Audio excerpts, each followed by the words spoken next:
सोने का हंस वाराणसी में कभी एक कर्तव्यनिष्ठ व शीलवान गृहस्थ रहा करता था। 3 बेटियों और एक पत्नी के साथ उसका एक छोटा सा घर संसार था। किंतु अल्पायु में ही उसका निधन हो गया। मरणोपरांत उस गृहस्थ का पुनर्जन्म एक स्वर्ण हंस के रूप में हुआ। पूर्व जन्म के उपादान और संस्कार उसमें इतने प्रबल थे कि वह अपने मनुष्य योनि के घटनाक्रम और उनकी भाषा को विस्मृत नहीं कर पाया। पूर्व जन्म के परिवार का मोह और उनके प्रति उसका लगाव उसके वर्तमान को भी प्रभावित कर रहा था। एक दिन वह अपने मोह के आवेश में आकर वाराणसी को उड़ चला, जहां उसकी पूर्वजन्म की पत्नी और 3 बेटियां रहा करती थी। घर के मुंडेर पर पहुंचकर जब उसने अपनी पत्नी और बेटियों को देखा तो उसका मन खिन्न हो उठा, क्योंकि उसके मरणोपरांत उसके परिवार की आर्थिक दशा दयनीय हो चुकी थी। उसकी पत्नी और बेटियां अब सुंदर वस्त्रों की जगह चिथड़ों में दिख रही थी। वैभव के सारे सामान भी वहां से तिरोहित हो चुके थे।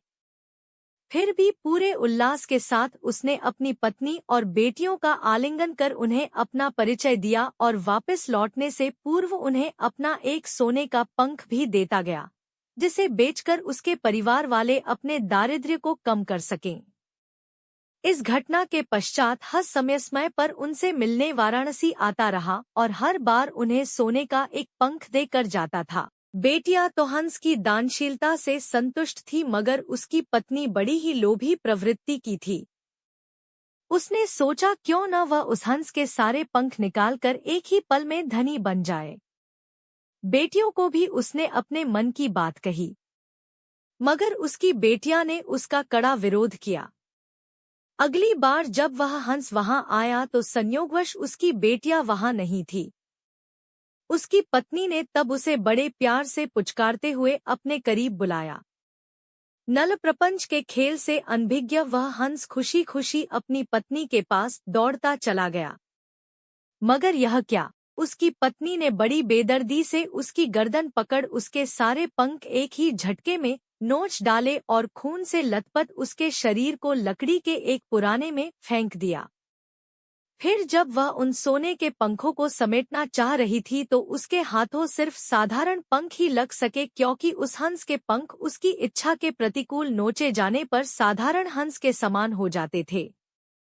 बेटियां जब लौटकर घर आईं तो उन्होंने अपने पूर्वजन्म के पिता को खून से सना देखा।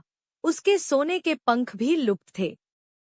उन्होंने सारी बात समझ ली और तत्काल ही हंस की भरपूर सेवा शुश्रूषा कर कुछ ही दिनों में उसे स्वस्थ कर दिया। स्वभावत उसके पंख फिर से आने लगे, मगर अब वे सोने के नहीं थे। जब हंस के पंख इतने निकल गए कि वह उड़ने के लिए समर्थ हो गया, तब वह उस घर से उड़ गया और कभी भी वाराणसी में दोबारा दिखाई नहीं पड़ा।